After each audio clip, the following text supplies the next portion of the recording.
to another video. So I'm very excited to be here today with my 2021 reading goals.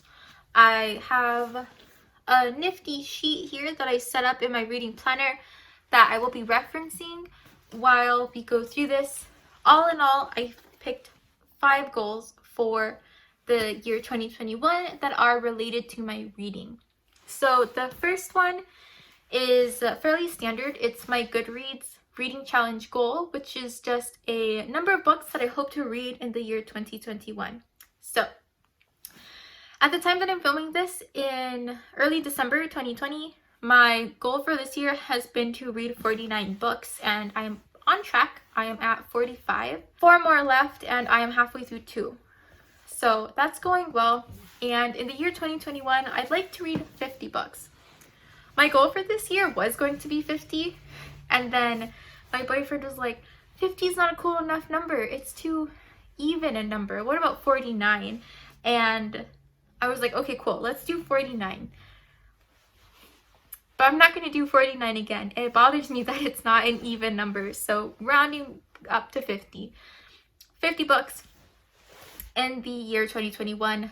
That amounts to a hair under a book a week, which is it's going to be difficult. I do not read a book a week right now. I read a book every couple of weeks right now. That being said, my reading picks up in the summers a lot, so I'm hoping that I can do 50. So that's my first goal. My second goal for the year 2021 is to read 6 nonfiction books.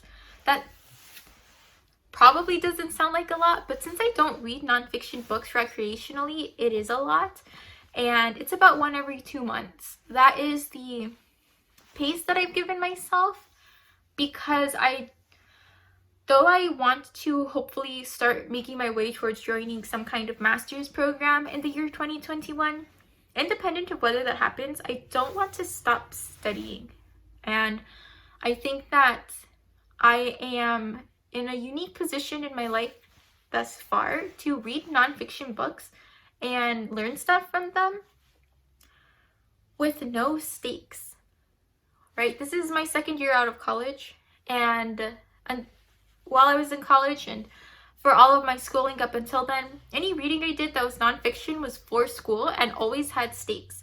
I had to learn this material by this time to get this grade, and that was the way things were. You know, there was a pressure and a certain amount of stress to all the learning that I did in college and before, right? You had to not just learn this stuff, but learn it on a certain timeline and know that you were going to be evaluated, and that evaluation was going to affect things. The next class you were going to get into, which college you were going to get into, like high stakes kind of stuff, or at least that's what it feels like when you're in it. So I have not yet experienced like trying to study and trying to read something and learn something without being graded on it or without being put on someone else's timeline. And something that I really want to do in the year 2021 is find a few new topics and a few books that are interesting to me and that I can learn something from without the stress of studying them in a formal setting. So my goal is at least 6, and they could be about anything. Typically, I enjoy reading books about physics and physicists. I am also really interested in books about education because I am a teacher. Those are kind of my 2 biggest interest areas, but there's so much more out there. I'm probably going to start with a couple of biographies that I have for physicists that I have not read yet. This one is probably where I intend to start the year. This is a book called What Do You Care What Other People Think? Further Adventures of a Curious Character, Richard P. Feynman. This is a collection of letters and essays and things that Richard Feynman put together, but it is a collection that was like put together by someone else, even though they were written by him. Richard Feynman is a physicist in the mid-1900s, I believe, and he has a book or another set of writings that were bound called Surely You're Joking, Mr. Feynman, and it is hilarious. I love that book so much. I read it my freshman year in college, and it's just about his life. and the way he approaches problems and the way he approaches science, and it's really good. And this is kind of like a sequel to it, and so I've had it for years and I haven't read it, and this is probably where I'm going to start the year off. My third reading goal for the year 2021 is to catch up on books that are in series that I'm currently reading, and I put together a series tracker. Basically, I went through my Goodreads books for the year 2020 and I found every book that was part of a series that I have not finished yet, and I wrote it down along with all of the other books in the series. So it's pretty hefty, but I want to read series. Like, I want to focus on reading the series that I'm in the middle of, because I do not do that. So basically, my reading priorities for where I will be pulling TBRs in the year 2021 are: what are my fairly books that I haven't read yet? What are the books that I'm reading with my boyfriend? So mostly Wheel of Time, and then I forget what book series he wants to start after that. I think it's the Malazan Book of the Fallen or the Black Prism. I think we're caught between both of those. And then is it a book that's part of a series that I've already started? Essentially, is where I will be pulling books from. To give you a quick rundown of the series that I'm going to be working on in 2021, we've got A Court of Thorns and Roses by Sarah J. Maas, and Ember in the Ashes by Saba Tahir, the Camelot Rising series by Kirsten White, which I wasn't a huge fan of the first book, but I read it and I would like to continue the series, see if it gets better, and really just have the resolution of finishing it. The Selection by Kira Cass, the Ruby Red trilogy by Kirsten Greer, The Witcher by Andrzej Sapkowski, All the Stars and Teeth by Adeline Grace, The Wheel of Time by Robert Jordan, Throne of Glass by Sarah J. Maas, The Last Hours by Cassandra Clare. So some of these aren't going to be finished in 2021. The Last Hours has the sequel to Chain of Gold coming out, but then the third book won't be out. But I want to read the sequel when it comes out. The Bone Grace by Catherine Purdy. So that's the sequel to Bonecryer's Moon, which is Bonecryer's Dawn. That's a duology, so I should be able to finish that series this year. A Song of Wraiths and Ruin by Roseanne A. Brown, another duology whose sequel and conclusion is coming out this year, A Psalm of Storms and Silence. And then Hollow Crown by Zoraida Cordova. The first book is Incendiary and the sequel is Illusionary, and I don't know if there's going to be more or not. But those are the books on my radar. Something that I didn't put on this list because it is part of a series I technically started at the end of 2019 and not 2020, but I am still going to read the sequel of I'm Determined, is Serpent and Dove by I completely forgot who wrote Serpent and Dove, but I got it as a Fairly book. I read it, and there's only, I think, one other book, maybe two, coming out for it, and Blood and Honey is the sequel that came out this year, so I want to read that as well.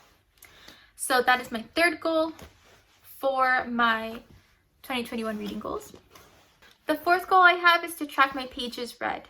That is because even if I don't read 50 books in the year 2021, I want to know how many pages I read, because some of the books on my radar are hefty, and if it takes me a long time to read them, I still will feel accomplished if I know that, oh, well, it took me a long time to read this, but you know what? It was 1,000 pages, so that's a lot of reading. It's not like I'm not reading. If in 1 month I only read one book, if that book was 1,000 pages long, that means, yeah, I'm still doing quite a bit of reading. Probably all the reading I want to do, but it was just a longer book. So I want to keep track of my pages read. And I have this reading log printable in my book planner to help me do that.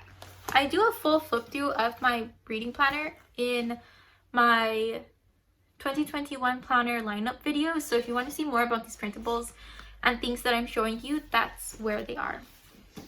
And then my last reading goal for the year 2021 isn't really about reading at all, but it's book adjacent, which is why I put it on the list.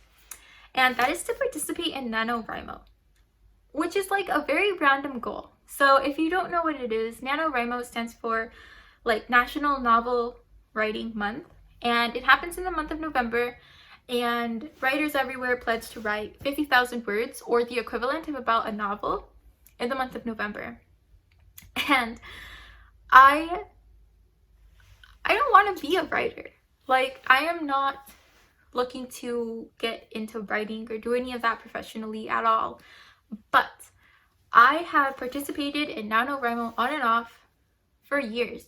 I did it a lot in middle school and part of high school when I did seriously consider becoming a writer.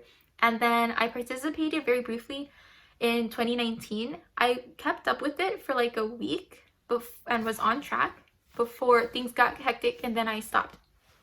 And so I've always wanted to do this challenge just to have that practice of not knowing if something's going to be good and knowing that it's going to be a challenge and then doing it anyway.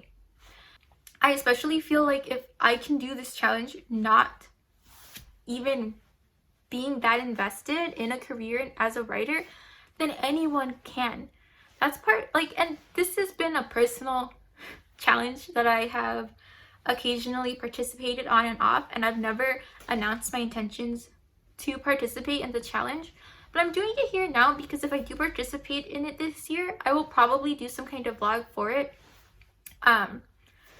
just to contribute to the community and the environment that is the month of November in NaNoWriMo. Like, that kind of pushing yourself to accomplish something that you're not sure you can do, and then hopefully and maybe doing it, or being okay with not completing it, like getting as far as you can. I just find it a very inspirational challenge beyond wanting to be a writer. The kind of challenge that inspires you to try things even if you might fail, and to try new things even if you might not be good at them. So that's why I really like NaNoWriMo as a challenge and as an event, even if I'm not a writer. And so it's definitely something that I want to try to do. And if I say that I want to do it now, maybe I can get a little outlining done when I do have a lot of time, so that when the month comes, I can focus on the writing portion. We'll see how that goes. It's very early in the year. I am filming this not even in 2021. I'm filming this in December 2020, and it's going to get released in January. So we'll see how that one goes, but it is a goal of mine, and I'm going to keep putting it on this list until I do it some year, maybe this year. So those are all my reading goals for the year 2021. Let me know down in the comments below what you intend to read this year, and if you've got any goals or things that you're working on. And if you've made it this far, thank you so much for watching, and I hope to see you next time. Bye!